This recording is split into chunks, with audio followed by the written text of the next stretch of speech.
My name's Kara Jensen, and I remember the exact moment I stopped being just a daughter and started becoming invisible. It was over coffee. My mom stirred in cream, then looked up and said it softly, like she was handing me a gentle truth. Not everyone is meant to be exceptional, sweetheart, and that's okay. Someone has to support the stars. I was 19, freshly commissioned. My army uniform still had those crisp lines down the sleeves. I had pride, a little fear, but mostly hope. She didn't mean to hurt me. At least, I don't think she did. But those words, God, they lodged themselves in me, quiet, sharp, like a splinter you forget about until it gets infected. And from then on, every time I went home, every Thanksgiving, every family cookout, I'd hear it. Not in her voice, but in her silence. In the way she praised my sister Bree like she hung the moon, the real success story, the golden one, the one they posted about every other day. Me? I was the ghost. I came home once after a deployment, 7 months in Eastern Europe, supporting covert intel along the Belarus border. We lost people. We saved more. It was a lot. But when I landed in Dallas, no one was there. No one met me at the airport, not even a text that morning. Later, my dad said, "You're always so busy." Like I'd missed a dentist appointment, not spent months hopping borders in a uniform most of them pretended I'd hung up years ago. I'll never forget one Thanksgiving. Bree had just gotten promoted, Lieutenant Colonel, Army Reserves. The living room was decked out in red, white, and blue centerpieces. Mom even ordered a cake. I got there late, fresh from duty. Nobody noticed. They gave my seat to the neighbor's son. He'd just gotten into law school. I ate standing up, by the sink. My medals? Still boxed up, sitting in the garage, covered in dust. That night, I promised myself something. I was done chasing their approval, done begging to be seen. I had survived firefights. I didn't need to survive being ignored by the people who were supposed to love me the most. Still, part of me stayed hopeful. Maybe one day they'd see me. Fast forward to last month. I was sitting quietly at a command briefing, nothing fancy, just observing. The room buzzed with ranks, titles, and clipped sentences. Names floated around that never seemed to include mine. Then the door opened. A man walked in. A commander. Stiff posture, eyes sharp. He scanned the room, glanced over a few heads, then his gaze landed squarely on me. His whole body shifted. He stood taller, saluted. "Ma'am, you're the general." Just like that, the whole room stopped. It wasn't sweet. It was surgical. Years of silence split wide open. A dam break. My name is Kara Jensen. I'm the oldest of 3. The Jensens go way back in military tradition. We were raised on Fort Benning, Georgia. Our family motto might as well have been, "If you're not in uniform, what are you even doing?" My dad, Rick Jensen, retired as a colonel from the Air Force. My mom, Denise, served as a field medic. Tough as nails, quiet as stone. My little brother is now a major in the Marines. And Bree, my baby sister? She's about to be pinned for a full bird colonel. And me? I'm the one they never bring up at barbecues. The one who left West Point after a year. The one who, according to the cousins, just couldn't hack it. But the thing they don't know is, I didn't quit. I was recruited. I was tapped for a classified intel program. Level 6. No ceremony, no picture on the mantle. Just an envelope with orders and a one-way flight to nowhere. Since then, I've been everywhere and nowhere. Istanbul, Libya, Damascus. I've planned rescue missions. I've watched operations fall apart. I've written obituaries I wasn't allowed to sign. But you don't tell those stories over family dinners. Especially not if they don't come with news coverage or shiny medals. So for 20 years, I wasn't just missing, I was erased. I sent flowers on birthdays, signed Christmas cards with fake return addresses, watched from afar as Bree got married, as she climbed the ranks, as her name became the one everyone bragged about at church. Meanwhile, I was cropped out of a family photo. Literally. A cousin once told me they'd removed me from the frame for symmetry. Yeah, okay. And then there was Operation Pale Lantern. That's the one that broke me. We lost 3 men, got 30 civilians out. I still see their faces. I came home afterward, but I never really came home. There's no parades for ghosts. Then this past October, my phone buzzed. Caller ID, Mom. I stared at the screen a moment before answering. Her voice was brisk, professional. Bree's promotion's next week. You should come. Pause. Just don't wear anything weird. You know, don't make it about you. No, how are you? No, we'd love to see you. Just don't embarrass us. I said, sure, I'll be there. Not because I was expecting warmth. I just needed to know, for once, could they look me in the eye and finally see the woman behind the shadow? That night, I pulled out my old uniform, still pressed, still waiting. I laid it next to a plain beige blouse, something safe, something invisible. I drove down to Fort Benning the next morning. 10 hours straight, no music. Just the sound of the highway and my own thoughts scratching against each other. By the time I pulled up to my childhood home, the sun was low.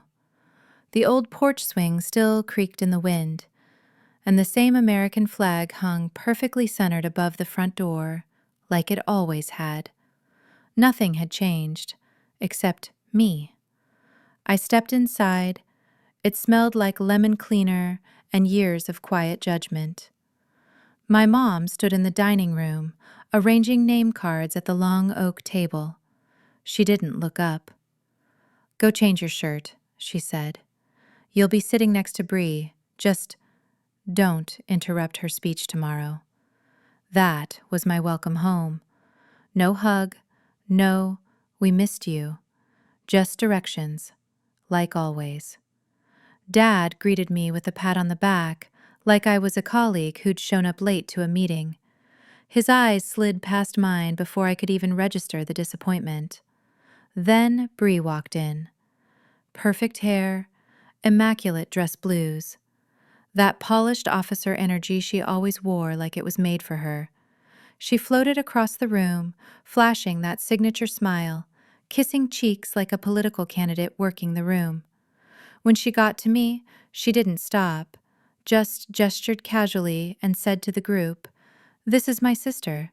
She used to be in the military too. Now she works admin, I think." There was polite laughter, the kind that cuts because nobody thinks it's cruel. A cousin leaned over and whispered, "VA office, huh? Hey, that's still something. Better than nothing." I smiled, tight and small. Didn't even show teeth. Just enough to end the conversation. There's a quiet kind of dignity in letting people believe what they want, especially when your truth can't be told without risking a courtroom. I scanned the walls of our home later that night. Every photo, every framed award, every ceremony. There they all were. Bree at her West Point graduation, my brother receiving his Bronze Star, Dad standing beside an Air Force One photo from '99. But me?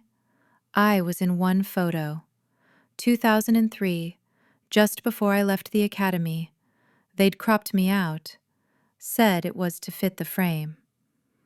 A few hours later, my niece, maybe 6 or 7, tugged on my arm while I was nursing a cup of black coffee in the corner. "Did you ever shoot a real gun?" she asked, eyes wide. I crouched down, met her gaze, and said, "I once wrote a plan that saved 30 people's lives. That's better than any shot I've ever taken." Sheen? blinked, then ran off to play with the plastic tank. The pre-ceremony dinner was small, just close family and a few senior officers. Bree played the... I didn't have to. That message? It had my name all over it. Later that night, I sat on the front porch alone. Inside, the house buzzed with clinking glasses and light laughter, but outside, the air was cooler. Honest. I listened to the sound of the wind brushing through the Georgia pines. I made a quiet promise to myself right then. I wasn't going to interrupt her ceremony. I wasn't going to take anything from her. But truth? It has a way of standing up on its own, and when it decides to speak, it doesn't ask for permission. The next morning, the hall at Fort Benning was like a cathedral for uniforms. High ceilings, brass chandeliers, polished floors that echoed with every heel strike. Rows and rows of folding chairs, each labeled meticulously by rank and title. I was placed in the back, third row from the end. Label, family, unassigned, which honestly said it all. Bree stood confidently behind the podium, her uniform immaculate, the flag at her side, her ribbons gleaming. She looked every bit the star of the show. Her voice was smooth, polished. She spoke about loyalty, tradition, family values. Then, she said this. Sometimes, to maintain the honor of the uniform, we must distance ourselves from those who abandoned it. Another pause, another indirect bullet. Then, briefly, she mentioned me. I'm grateful my sister could attend today. Some heads turned, a few people murmured. One man leaned toward the person next to him and whispered, just barely audible, "She looks familiar. Where have I seen her before?" I didn't move. I kept my eyes forward, posture still, emotion tucked behind discipline. And then, everything changed. The rear doors opened. General Matthew Hammond entered the room. Decorated, powerful, quietly intimidating. He scanned the space, walked down the aisle slowly, stopped, right next to me, and then he saluted. Sharp, public, deliberate. "Ma'am," he said loud enough for everyone to hear. General Jensen, it's an honor to see you again. The air vanished from the room. Bree's hand, still holding her note cards, trembled. My mom. She dropped her water glass. It shattered. Dad stood halfway, then sat back down like the floor had tilted under him.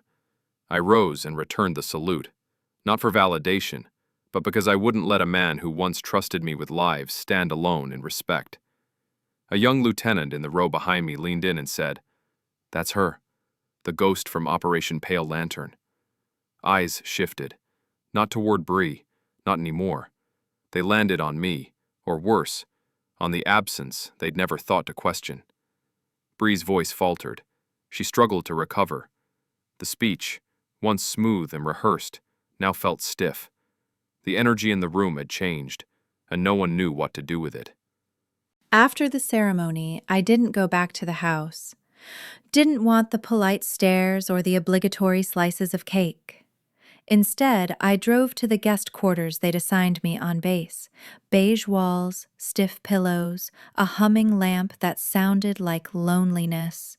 When I walked in, something was off. On the desk was a plain manila envelope, no name, no seal, no handwriting. Just inside was a printed scan of an email, time-stamped from 2 years ago. No sender, just a message forwarded from an encrypted server. Subject line, reckless operation, civilian casualties. My stomach dropped. The email accused me, General Colleen Jensen, of commanding an unsanctioned mission that led to multiple civilian deaths. It referenced blacked-out mission reports and called for an investigation into systemic failures in covert operations. But what chilled me was the language, the way the accusations were written. They were word for word from a classified report I'd reviewed personally in a steel bunker in Stuttgart.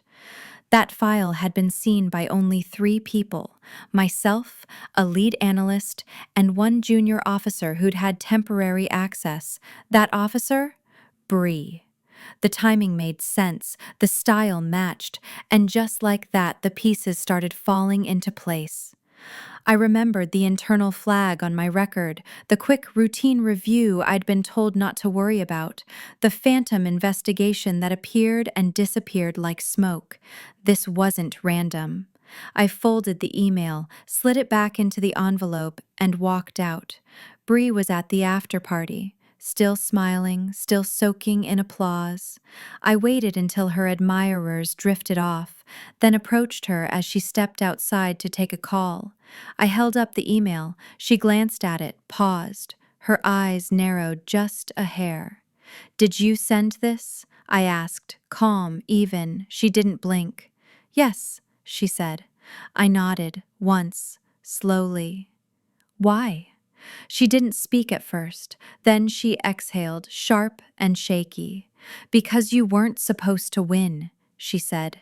"You left, you disappeared, and somehow they still talked about you, still compared me to you. I did everything right. I stayed, I earned every rank, but you—" She stopped herself, eyes glassy but hard. "You don't get to come back and still be the bigger deal." I didn't speak. I didn't need to. She wasn't just angry, she was broken. Still the little sister who never felt seen. Finally, I said, "You know leaking classified information is a felony." Her lips parted, then closed again. I turned and walked away, not out of anger, but something worse. Disappointment. That night I was jolted awake by a bass alarm. Not the usual morning trumpet. This was sharp, urgent. A message hit my phone. There had been a breach.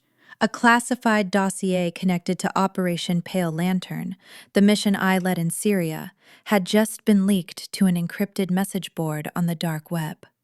The metadata was fresh, uploaded within the past 3 hours. And worse, the IP trace pointed back to an old, inactive device that had once been assigned to me. Someone was framing me.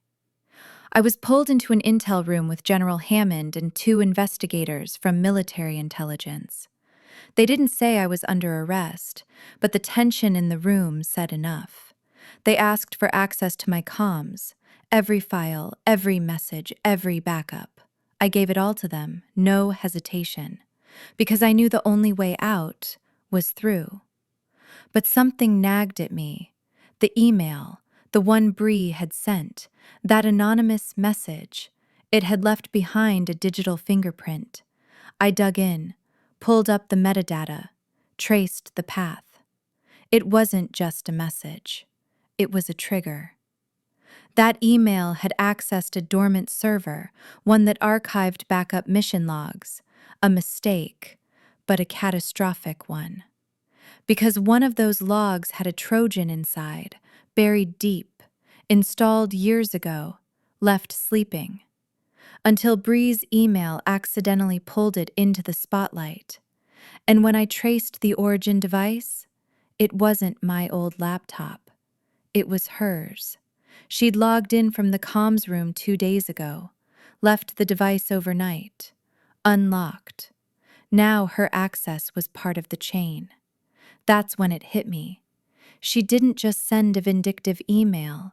She'd tripped over something much, much darker. Someone had been waiting for just this kind of crack to open. That evening, a knock came at my door. It was my father. We hadn't spoken alone in years. He looked older, smaller somehow. "Is it true?" he asked, voice quiet. "Did you leak it?" I looked him in the eyes. "I don't need you to believe me," I said, "but I will prove it. Not for me, for the people still trusting this system with their lives."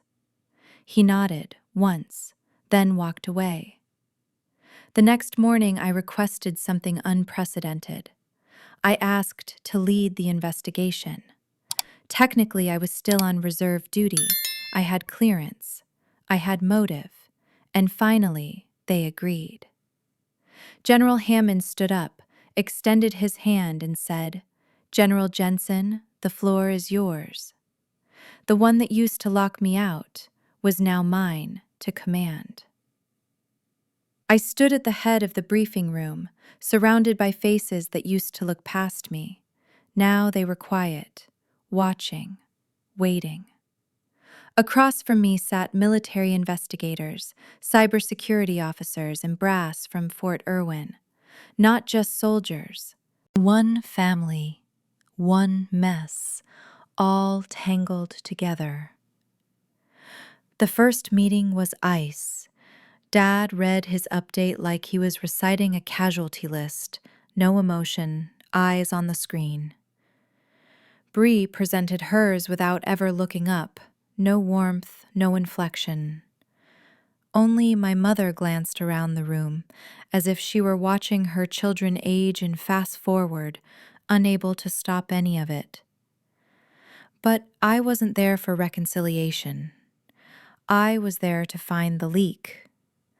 Days passed, we combed through logs, traces, dormant nodes. It felt endless, until one evening, deep in the archive systems, something blinked. A 2017 operations log, never accessed since its backup. Inside it, a dormant Trojan buried in the metadata of a logistics report. It had never been activated until recently. The date rang a bell. 2017 was the year I had clashed with Major Derek Glaive, a strategist I once served with in Mosul. He'd pushed for an aggressive sweep through civilian corridors. I pushed back. My plan, a phased containment strategy, was slower, safer, more humane. He called it bureaucratic cowardice. He lost the argument, but he didn't forget it. Back then, Derek had temporary override access to encryption keys if he had planted a back door. Bree's email might have unintentionally sprung the trap. Just as I was turning over the findings in my mind, my mother did something unexpected. She slid a folder toward me. "This is from Operation Lantern," she said. "You left it behind. I read it. Thought you were hiding. But I think now, maybe you were just surviving." She didn't say sorry. She said something deeper. She saw me. That night, our server pinged again. Someone had tried to scrub a trace from the original breach. IP location, a budget motel outside Fort Irwin. Reservation name, Derek Glaive. It wasn't over. This wasn't just about a sister's mistake. Someone else was driving this, using our cracks as camouflage. We prepped a silent raid on the decommissioned relay station. It was dusty, forgotten, but still wired into old backup lines. Inside, we found him, Glaive. He didn't run, didn't fight, just looked at me. "Took you long enough." In interrogation, he laid it out. "I didn't want to destroy you, just push you out of the room. You rose too fast. People stopped asking if you belonged. They just accepted it." He called me a threat. "You won arguments you weren't supposed to win. You made them listen to a woman with scars." A week later, Bree submitted an addendum to the final task force report. She took full responsibility for the email that enabled the breach. There was no criminal charge, no intent to leak, but it cost her a formal reprimand, 5 years of frozen promotion eligibility. She signed it. No argument, no tears, just accountability. At the final task force debrief, my father stood. He looked around the room, then at me. "I owe this team an apology," he said, "especially to General Jensen. I let pride and medals blind me to what mattered." It was the first time I'd ever heard my father admit fault. Bree didn't cry. Neither did I. But when I met her gaze, it wasn't the stare of a rival. It was the stare of a woman learning how to stand tall. without stepping on someone else to do it. The following week, we hosted a regional strategy conference. 97 attendees, 30 commanders, dozens of advisors. On stage, the banner read, Redefining Shadow Warfare in Asymmetric Environments. And on the seating chart, Lieutenant Colonel Bree Jensen sat front row, second seat. I sent her the invite myself. No explanation, just a note. It's time to learn what you thought I didn't know. I stepped on stage alone. No trumpet, no rank announcement, just a voice. Some missions don't get names. Some leaders never get medals. Some battles don't start at borders. They start when judgment replaces understanding. The room fell silent. I walked them through a declassified operation, how I chose to delay an airstrike to save 7 children, how that delay almost ended my career. I don't share this for applause, I said. I share it because the truth doesn't need forgiveness. It just needs to be seen. Gasps, nods, and one murmur. That's the woman who wrote the 2016 NATO doctrine. Bree didn't blink once. She sat there, pen ready, spine straight, eyes open. Then I said, to close, I've asked Lieutenant Colonel Bree Jensen to speak. She stood, not perfect, not polished, but real. I grew up thinking whoever stood tallest got heard. Today I learned, true leadership means listening when you once wanted to silence someone. The room stood, not for her, not for me, for growth. The week after the conference, I mailed out 3 invitations, one for my father, Colonel Douglas Jensen, one for my mother, Margaret, and one for Bree. The location was deliberate, the old family house on the edge of Fort Irwin, the same house where I once stood in uniform, unseen. This time I arrived everything. How I hadn't quit West Point. I'd been recruited into intelligence. How I spent 72 hours in an underground cell in Fallujah after a failed extraction. How I gave an order that saved a NATO unit but injured 3 civilians. How I declined a medal because accepting it would have cost lives in a fragile region. I laid it bare, no drama, just the facts. For once, they listened. Really listened. My mother's eyes shimmered, but she didn't cry. Bree stared at her fork, unmoving. My father said nothing, just clasped his hands. Finally, he asked, "Why didn't you ever tell us?" I met his gaze. "Because you never asked," I said. "And I didn't think you'd believe me." Not bitterness, just truth. My mother whispered, almost to herself, "I thought those care packages meant you were sorry." I shook my head. They weren't apologies. They were reminders that I still existed. I reached under the table, pulled out a manila folder. I slid it to Bree. Inside, a printed scan of the anonymous email, the one she'd sent years ago that nearly destroyed my career. "I'm not giving you this to accuse you," I said. "I'm giving it to you because sometimes we forget that silence and implication can be as sharp as a weapon." No one argued. No one ran. I looked them all in the eye. "I don't need your approval, but if we're ever going to move forward, we start by acknowledging the version of me you chose not to see." Bree stood. She walked to me, slow and steady, and placed her hand gently on my shoulder. No words, just weight. Then my father got up, walked over to the old mantel, picked up a framed photo, us at a summer barbecue in 2004. He stared at it for a long while. "This one's missing someone," he said. "Let's take a new one." I didn't smile, but I nodded. Not because I had forgiven everything, but because I no longer needed to carry the weight of being invisible. A month later, I was back in D.C., quiet routine, small apartment, NATO advisory briefings.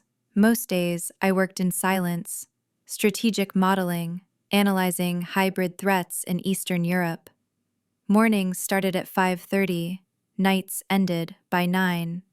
But once a month, I returned to Fort Irwin, not to fight, to teach, a special course in soft strategy and non-traditional combat environments. Bree never missed a session. She always sat in the front, challenged me, pushed back, sometimes hard, and sometimes she just listened. One day she handed me a thin binder. "It's a training reform proposal," she said, "modeled after your lectures. I don't need your signature. We didn't take a new family photo. But next time I looked at the mantle, I was in it. Not replaced, not erased, just there." After one lecture, a cadet, barely 23, stayed behind. He looked nervous, shifting his feet. "Ma'am," he asked, "in war, what's the hardest part?" I didn't answer right away. Then I said, "Surviving without becoming a statue. Not turning your wounds into weapons. That's the hard part." He nodded slowly. I saw something settle in his shoulders, like maybe that answer was one he didn't know he needed. That evening, I walked the perimeter behind the training barracks. The sky was a soft blaze, gold, pink, fading blue. Bree appeared beside me, silent at first. She handed me a small plastic container. Inside, a birthday cake. 3 words written in blue icing: General, Sister, Teacher. I looked at it, then at her. I didn't need applause. I didn't need the textbooks to carry my name. I just needed them to see me. Not through medals, not through mistakes, just as I am. Because in life, the deepest scars often leave no mark on the skin, but they carve canyons in the soul. And healing starts not with glory, but with being heard. Colleen Jensen was born into a decorated military family where loyalty, service, and reputation were sacred. But when she left West Point early, secretly recruited into an elite intelligence program, her family treated it as a failure, never asking where she went or why. Meanwhile, her sister Bree rose through the military ranks and became the family's pride, celebrated at every milestone. Colleen, despite leading covert missions and risking her life across global conflict zones, remained invisible, her accomplishments classified, her name absent from family photos. When Colleen quietly returns for Bree's promotion ceremony, everything changes. A high-ranking general recognizes her in front of the entire room, calling her General Jensen. And for the first time, the family and the military brass are forced to reckon with who she truly is. What follows is a chain reaction. A leaked email, a military investigation, and the unraveling of a deeper betrayal that goes beyond family rivalry. Colleen's sister, out of jealousy, had unintentionally enabled a national security breach that nearly destroyed Colleen's career. Instead of seeking revenge, Colleen leads the investigation herself, assigning roles to her own family members in an unprecedented act of grace. Through this process, they're forced to confront their past, their biases, and the quiet strength Colleen had carried for decades. Together, they expose the real saboteur, a former strategist who exploited the family's broken bonds to carry out a long-buried vendetta. In the end, Colleen doesn't ask for forgiveness, only for the truth to be seen. She becomes a respected strategist, a mentor, and finally, a visible member of the family. Her story is a powerful reminder that some of the fiercest battles are fought not on the battlefield, but in the silence of being overlooked. True strength, it turns out, isn't in rank or medals. It's in surviving without bitterness and standing tall when no one's looking. Not all battles are fought with weapons, and not all victories are seen. Colleen's journey teaches us that true strength isn't about who gets the spotlight, but who keeps going when no one is watching. You can survive combat zones, lead in silence, and still be erased by the people who should know you best. But here's the truth. You don't need anyone's permission to be proud of who you are. Finally, and your frame yourself, meaning you, becomes what this internal stone's target are. Many, stents down and gold, as apart steels died. Hamany stock, and sidems off slow way. Many your stock's properties, and scenes the walk under the content, own the agreeer. Being invisible doesn't mean you're unworthy, and sometimes the quietest voice carries the deepest courage. In a world that often only celebrates the loudest success, this story reminds us to look closer, listen deeper, and never underestimate the unseen hero in the room. If this story moved you, please help us spread its message.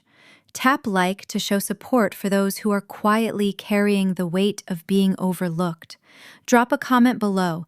Even just saying, "I'm listening," can mean more than you know. Subscribe to the channel for more stories like this. Real voices, real journeys, the ones we too often forget to hear. Thank you for staying with me until the end, because sometimes just knowing someone out there is listening makes it easier to tell the truth out loud.